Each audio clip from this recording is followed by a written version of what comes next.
quise establecer como unas diferencias entre lo que es la reparación integral en punto de la ley 2477 y en punto del incidente de reparación integral de la ley 906. Si me equivoco en algunos términos penales, pues me excuso de antemano. Sé que aquí hay grandes penalistas, pero los términos penales tal vez pueda equivocarme porque mi fuerte principal es el civil.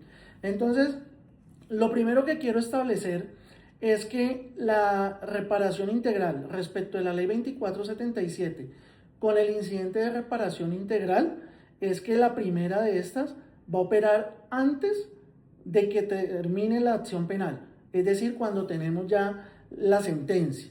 Es lo primero que tenemos que señalar. Y esto marca efectivamente una gran diferencia. Marca una gran diferencia, ¿por qué razón? Porque la modificación que se hace al incorporar el artículo 78A en el Código Penal nos marca toda una trayectoria procesal muy distinta a lo que ocurre con el incidente de reparación. Entonces, el efecto, creo yo, que en principio de la ley 2477 es un efecto penal procesal. ¿Por qué? Porque este extingue definitivamente la acción penal cuando se ha llevado a cabo la reparación como tal de a las víctimas. Y tiene en el incidente de reparación integral, pues ya entramos a determinar y a ordenar todo lo relacionado con la reparación de daños causados por el delito. Otra de las grandes diferencias que se pueden evidenciar en estas normas, en esta norma, es que el artículo 78A nos da un listado, lo que significa que es taxativo, que de allí el juez o el operador jurídico no puede salirse de ese marco enlistativo, y mientras que cuando estamos en el incidente de reparación integral, ya vemos que este se da en marco de cualquier tipo de delito, siempre y cuando se hayan ocasionado daños de tipo reparable, ¿no? Como lo decía, creo que la principal diferencia es la existencia o no de la sentencia, ¿sí? Eso es una diferencia muy importante que tenemos que tener en cuenta. ¿Por qué?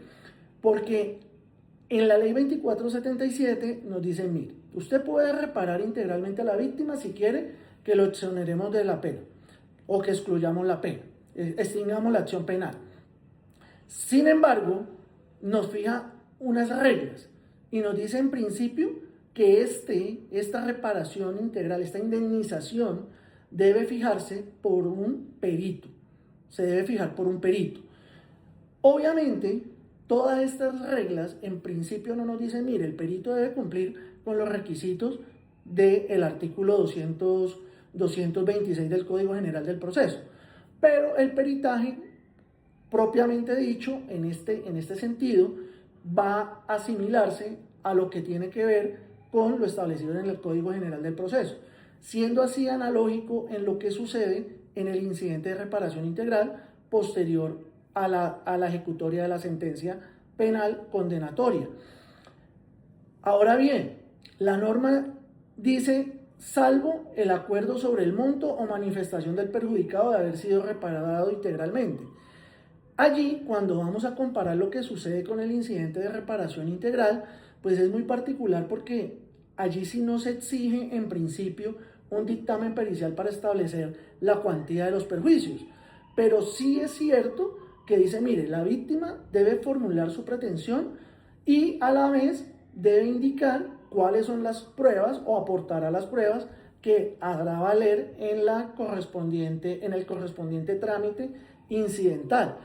Y es importantísimo esto, ¿por qué? Porque si bien es cierto, el dictamen pericial no es requisito en principio del incidente de reparación integral, pues sí es necesario cuando desconocemos las técnicas para realizarlo, cuando no tenemos de pronto el alcance para poder determinar cuál es el perjuicio y si ese perjuicio además llega a ser reparable, porque no podemos perder de vista que pueden haber daños sin perjuicios y así como pueden haber perjuicios que no todos son reparables, ¿sí?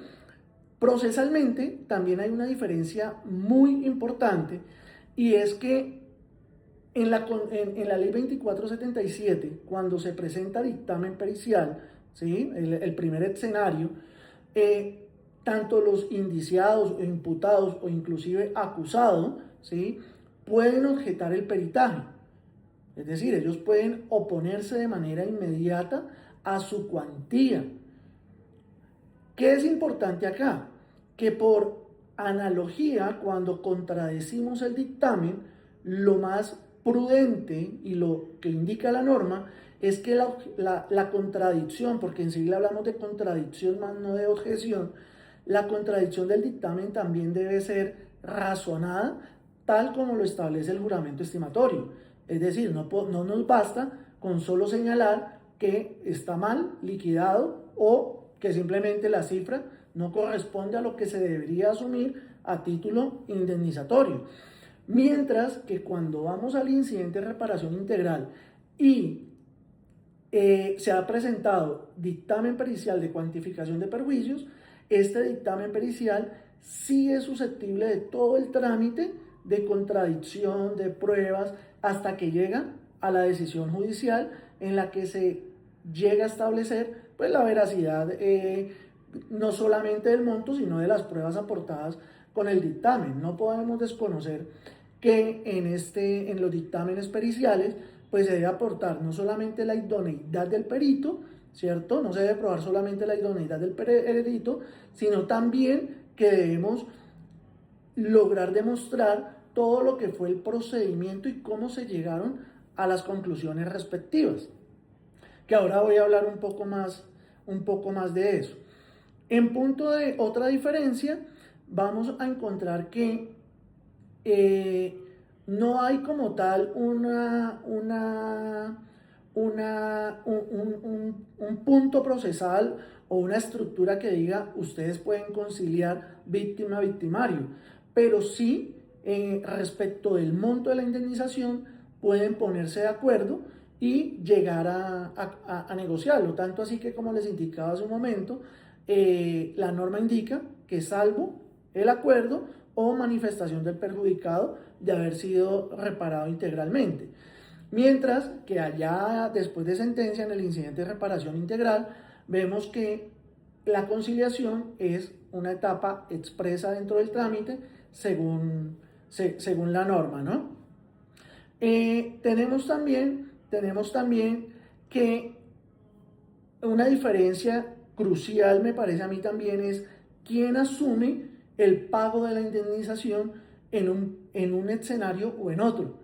En el escenario de la ley 2477 es muy interesante cómo, si hay varios imputados o acusados, con que uno de ellos asuma el pago de la reparación integral, la acción penal se extingue para todos. Claro, en el incidente de reparación ya se ha hecho todo el proceso penal determinando la responsabilidad de todos y cada uno de los involucrados, pero eso necesariamente no implica que todos hayan sido o sean responsables de asumir la indemnización la cual está reclamando la víctima con posterioridad a la sentencia. Hay otra gran diferencia que esto ha sido para mí muy interesante porque normalmente cuando hablamos del derecho penal logramos identificar siempre a alguien como víctima, pero sin embargo sé que hay otros escenarios donde es muy difícil individualizar también a la víctima. Y en esos casos, cuando no es posible individualizar a la víctima, pues esta ley 2477 ha dicho, bueno, no hay en punto con quién ponerse de acuerdo sobre la reparación integral, no hay con quién llegar a quien llegue siquiera a objetar ese dictamen pericial que se aporte. Entonces lo que dice la norma es que vamos a aportar una caución u otro medio idóneo que permite garantizar esa reparación integral. Mientras que en el incidente de reparación integral sí existe el reconocimiento de víctimas. ¿Por parte de quién? Pues por parte por parte de fiscalías, por parte de los que representan a las víctimas como tal, se hacen parte y tienen que ser reconocidos, estar reconocidos como víctimas dentro de este trámite. Procesalmente, en el incidente de reparación integral tenemos una desventaja respecto de la caducidad. ¿Por qué? Porque el artículo 106 del Código Procedimiento Penal establece que caducará 30 días después de la ejecutoria de la sentencia condenatoria, mientras que el término que tenemos para hacer la reparación integral bajo el marco de la ley 2477, obviamente delimitado por los delitos que esta norma indica, básicamente nos lleva hasta antes de que se dicte la sentencia condenatoria o la sentencia que termina el proceso. Entonces, esas son, a mi criterio, unas diferencias muy interesantes que quería dejar como punto inicial. Ahora bien, en el dictamen pericial o en la cuantificación que realicemos, ya sea en marco de la ley 2477 o ya sea en el incidente de reparación integral, creo que tenemos que ser muy prudentes a la hora de realizar esas cuantificaciones. ¿Por qué? Porque a partir de allí vamos a establecer no solamente los presuntos perjuicios, porque el perito normalmente va a hablar de presuntos perjuicios. ¿Por qué? Porque será pues el abogado o la parte interesada, la víctima, quien tenga la carga de demostrar esos perjuicios, y quien haga la liquidación parte de la presunción de esos perjuicios. Y generalmente se cometen muchos errores respecto del tema probatorio. ¿Por qué? Porque olvidamos todo lo relacionado a la tipología del daño en relación al daño material, todo lo que es el daño material respecto del daño emergente, lucro cesante, daño material, el daño moral, daño a la vida en relación. Recordemos que inclusive con la analogía que tenemos en estos temas con el derecho civil y entre el derecho civil y el derecho penal, hace poco, en el 2025, el doctor Octavio Augusto Tejero profirió una sentencia muy interesante, la sentencia SC072 del 2025, en la que estableció y equiparó los perjuicios morales a lo que estaba definiendo el Consejo de Estado, por lo menos por temas de lesiones, de muerte, de daño moral, ¿cierto? Entonces es una sentencia hito muy importante que marca un antes y un después en estos temas. Entonces, ¿qué pasa aquí? Tenemos que encontrar siempre los medios probatorios y nosotros no podemos pretender que la prueba del perjuicio pueda ser igual a la prueba de la cuantificación. ¿Pueden llegar a coincidir? Sí, pueden llegar a coincidir las dos pruebas. ¿Pueden inclusive llegar a coincidir como prueba del daño? También. ¿Pueden llegar a coincidir como prueba en el tipo penal? También. Pero es muy importante, por ahí tienen, listo. Pero es muy importante entender que tenemos que estructurar muy bien qué tipo de daño es el que yo pretendo cuantificar para así mismo poder sacar provecho del abanico de medios de prueba que tenemos. No olvidemos que podemos hacer igual acá uso de pruebas documentales, testimoniales, de absolutamente todas, ¿sí? Entonces, cuando logramos determinar esa tipología del daño que voy a reclamar, voy a poder llegar a determinar también todos los medios de prueba que requiero. En punto del daño emergente, normalmente, como el daño emergente generalmente es la afectación al patrimonio, ¿cierto? Entonces se supone que yo ya tengo unas bases documentales por lo menos para poder reclamarlo. Pero ojo, porque a veces estamos cometiendo un error y los despachos judiciales ya lo han percibido y las cortes ya lo han dicho. Si usted suscribió un contrato, ojo, porque no basta el contrato como prueba documental de que usted efectivamente sacó de su patrimonio esa suma de dinero. Usted probablemente va a necesitar pruebas adicionales que pueden ser documentales probablemente, como un recibo de caja o una factura, un extracto bancario, ¿sí? Eso cuando hablamos del daño emergente consolidado.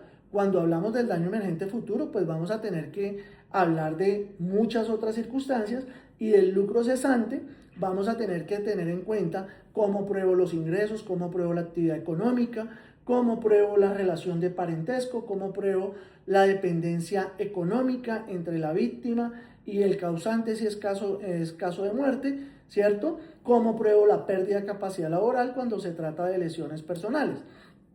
Y para ir cerrando, en punto de conclusiones, pues quisiera mencionar que el dictamen pericial que vayan a utilizar en estos dos escenarios, ¿cierto? Pues debe ser útil para que respondamos varias preguntas, particularmente de dónde salió cada dato, cuál fue la fuente documental, la fecha, el periodo, la unidad de medida, absolutamente todo. Nosotros en Colombia tenemos de alguna manera sistematizados algunos procedimientos y métodos para la estimación de perjuicios. Sin embargo, muchas veces obviamos explicar estos métodos y los llevamos solamente hasta la audiencia cuando debemos sustentar. Entonces, procurar explicar los métodos correspondientes.